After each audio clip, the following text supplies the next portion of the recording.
first, I just love the simplicity of being able to use the word part. Every kid knows what that means, and so talking about our own parts, when I'm talking about my own parts to my children, I just use that language. There's a part of me who. There's a part of me that. There's a part that I need to just take a moment with. And I was so tickled because they inherently got it from the time they were tiny, from the time before they had words, they got it. So I think the way that I talk about my parts is just simply that. I just name it as this is a part, or I might name it as something inside of me that needs my attention. And they get that. And so that kind of leads to how we talk to them about their parts in that same simple way. I love, whether it's working with my own kids, whether it's working with other kids, is when I see a part, very obviously a part show up. I love the use of surprise, like, what part was that just showed up? And it's an invitation. Now it's not a tisk, it's not scorn, it's not judgment. It's like, oh, I really want to know about that part. That part sounds like it really knows how to get big. That sounds like it really knows how to protect you, how to take care of things, or how to be silly, or whatever it's doing. So I love to just name it in that playful way and let them know it's not a bad thing. It's really so vital. It's going to help you the rest of your life. If kids don't want to talk about it, sometimes I'll invite them to act it out a little more. Like, what if that part that just showed up took over everything? And I just got to give looks, or stomp around the room, or giggle, or jump, or whatever it may be. And this is probably more often happens in my office setting, because it's like there's bubbles, there's sand, there's toys, like you could let a part do whatever it wants to do. And that freedom that the child feels, whether it's at home, whether it's in the office, of there's nothing wrong with this part. It's actually doing something for me. I can get curious about it. I can embody it. Again, I get, as a mom, I'm not walking around with my sand tray in my pocket or anything like that, but the idea of use what you got. If you're walking through this store and you feel that kid stomping their feet, they don't want to be there, play with them with it. Like, whoa, there's something that does not want to be here, and go through the racks or do what we need to do. And so I'd like to invite them to play with it. I like to also, just in my own parenting, point out my kids are at a really fun age now where they're watching movies that I like. And so being able to either pause the movie or walk out of the theater and say, like, do you have a part that's like that Thor? Do you have a part that's like that, Venom, whatever the part is? And it's externalized enough that it's not so much like, Mom, stop asking me about my parts. It's like, oh yeah, I have that one, that Wonder Woman part. Like, I want the lasso. So I think it's really important to talk to your kids about your parts so that they can understand theirs. My son talks to me about his parts constantly. He thinks he taught me about parts. And I think it's because I'm so verbal about mine. Mommy's having a rough day. Mommy is, I think it's important to model what it looks like, what emotional regulation looks like, what it looks like to not suppress your feelings, to actually have them because you're human, and then know how to manage, or not necessarily manage, because we know that's a protector, right? But to explore your emotions, that it's okay to have them and express them, and it can be really healthy. I think it goes, the way we can help children talk about their own parts and help them understand our parts is, one, by being connected with our own system. So in order for us to be connected with our children, we also have to be self-connected. And so as we're able to stay more connected to our parts and model speaking for them, that's the same, thing that I'm doing when I'm teaching parents how to reflect their child, is that we're modeling it, but we're also speaking for our parts when they get triggered and owning them, and then checking in and saying, what part came up for you when, whatever happened, or what was it like for you when I lost my cool with you, and just having the conversation.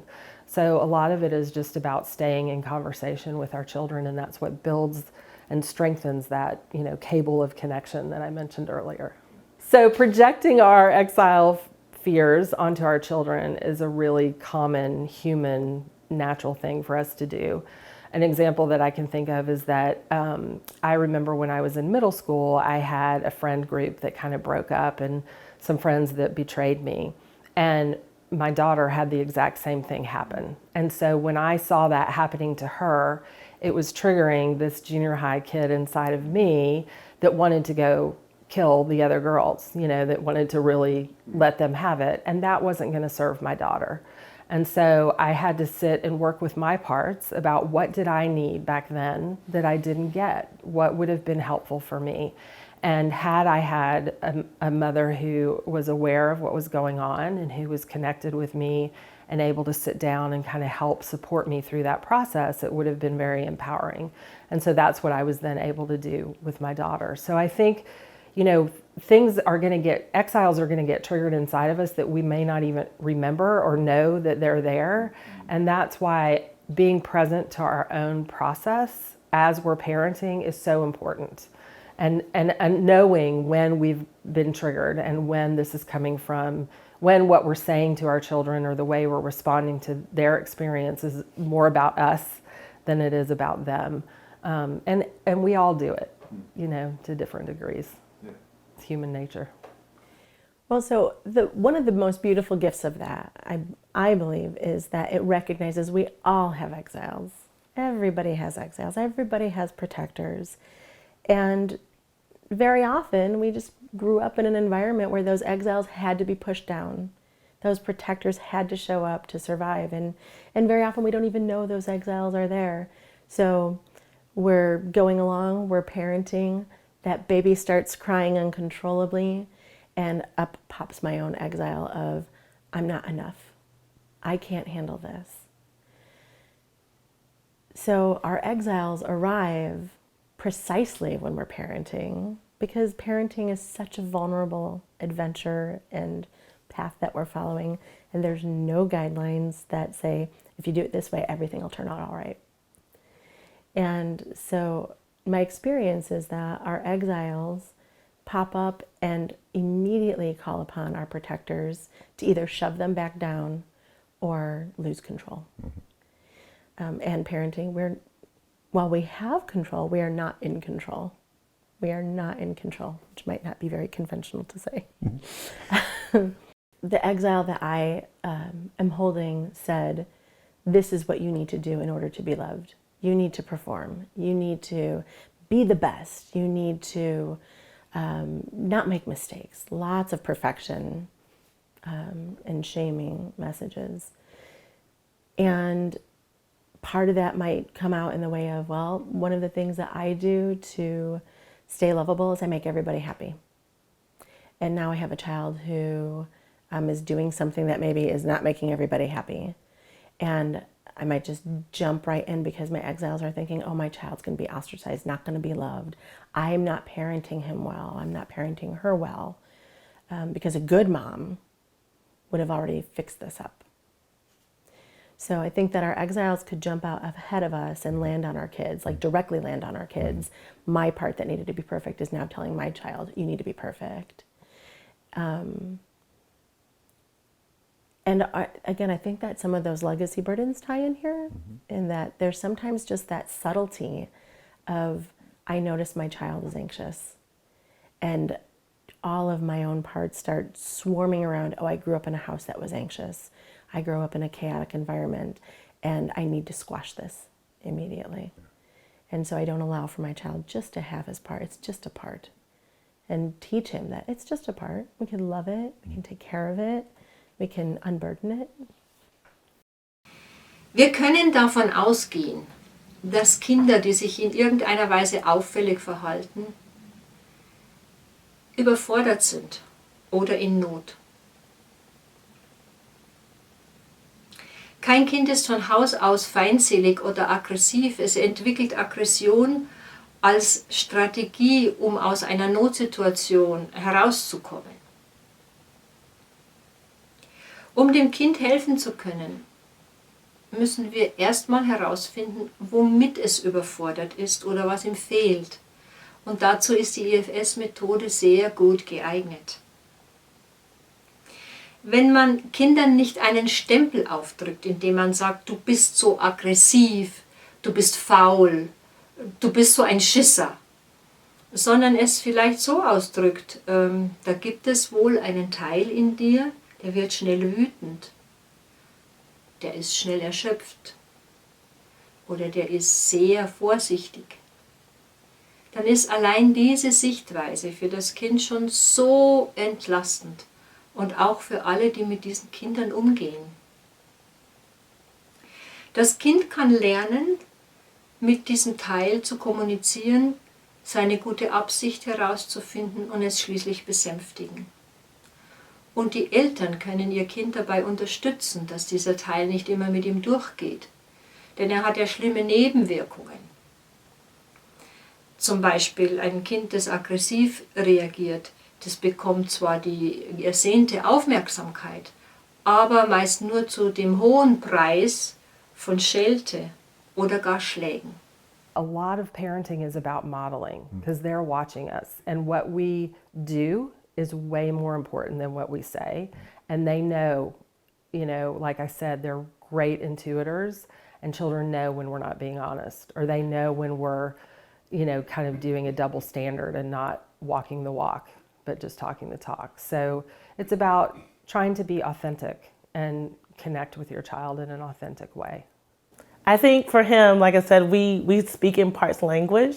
Since he was in kindergarten, he recognized that there was parts of him that didn't like to do homework. There were parts of him that get really angry when certain things don't go his way. And he's named some of his parts. He's actually given them names, which is nice. We also watched the movie, what's the movie? Inside Out. Inside Out. We watched the Inside Out movie together, and he was able to quickly identify parts because we use the parts language in our home. And it wasn't something that I purposely taught to him. I guess he's seen me, like, again, modeling. Kids learn from our example. They learn from our behavior more than what we say. We think that when we lecture them that they're learning, and it's really what they see that makes the most difference. So he's seen me talk about parts and expressing them and working through them, and I think that's really helped him to do the same. So one thing that I think it starts with just reflecting their parts even from infancy. When we learn about how do we interact with an infant, and when there's something called responsive caregiving, like we're responding and caring, and we're responding to their needs and really tuning in and looking to see what they need. And when you see their needs and you see reactions, like say an infant gets angry, maybe you're missing their need. Like you think they're hungry, but they're not hungry. Maybe it's the diaper's wet and you just miss it. And eventually you see them getting into a distress or like kind of a frustration. Even in that moment when they're so young, they don't have language.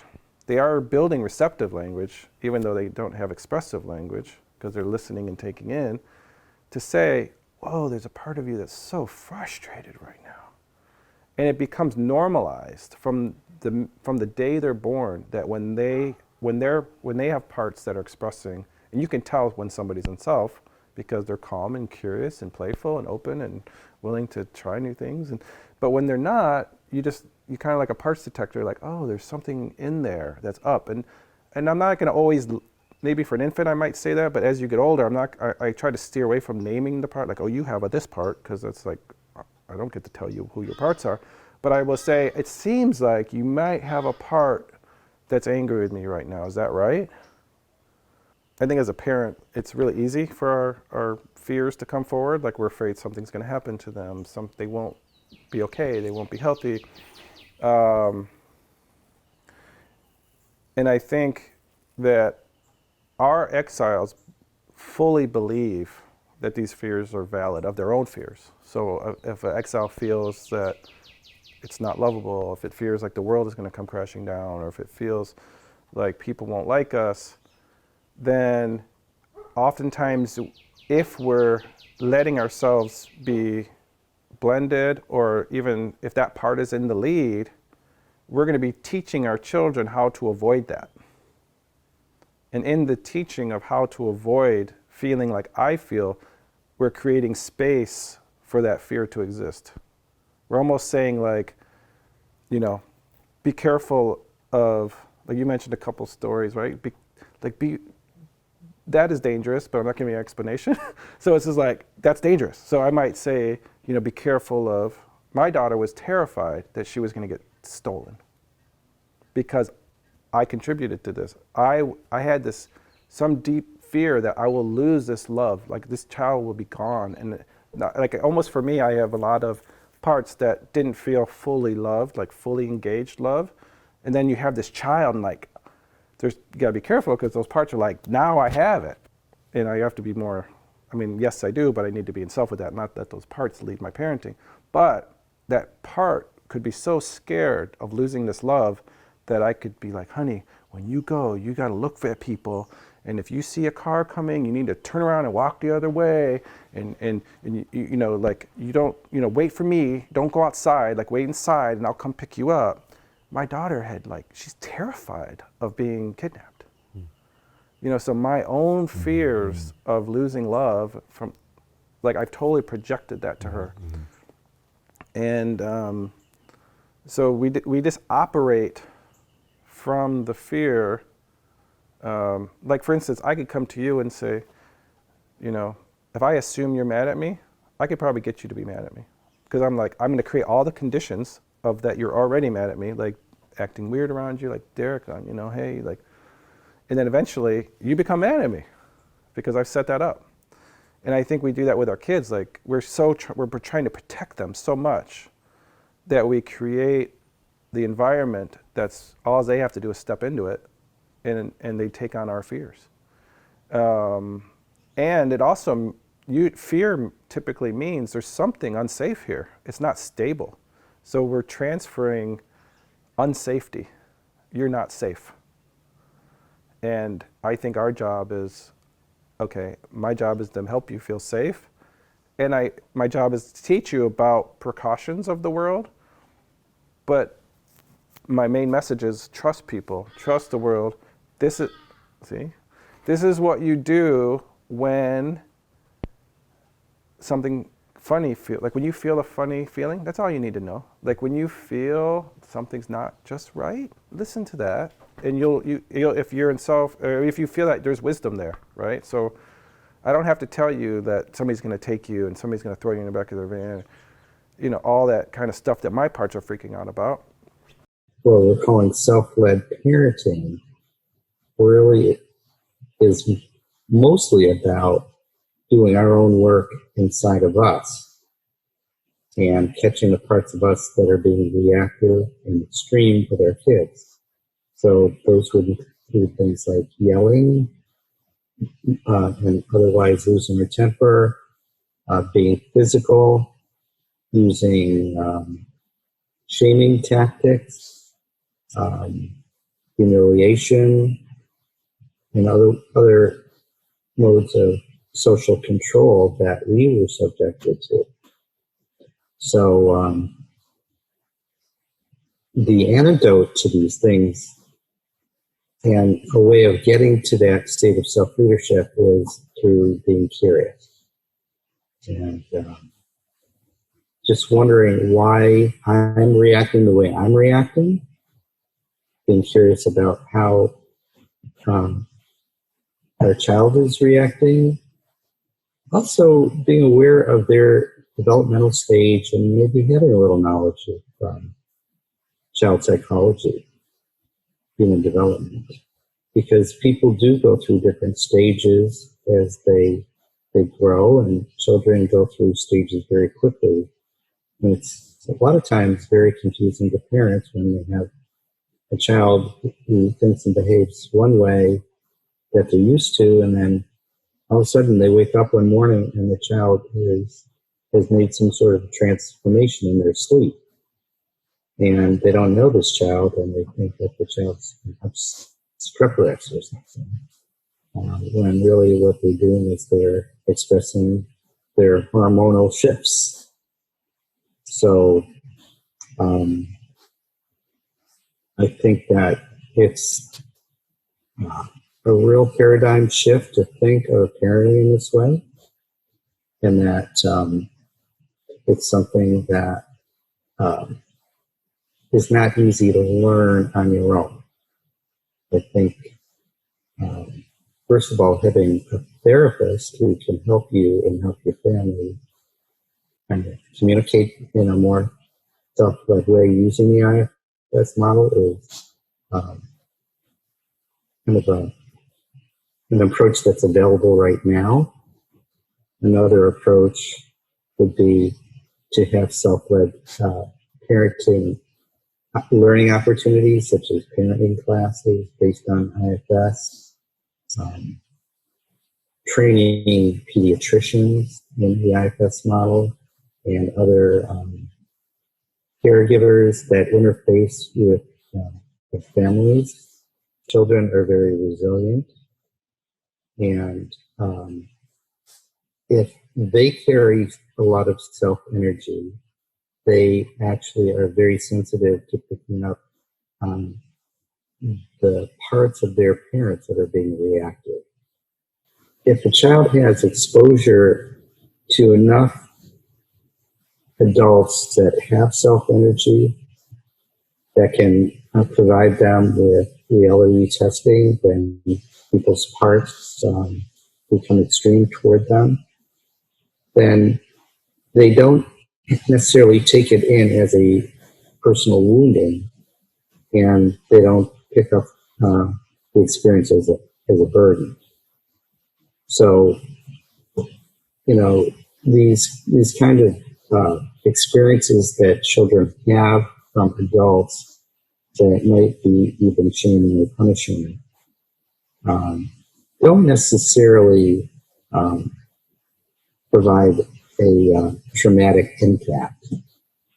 I think repeated exposure to the same message without the message being mitigated somehow, then it does become encoded in belief systems that our parts carry.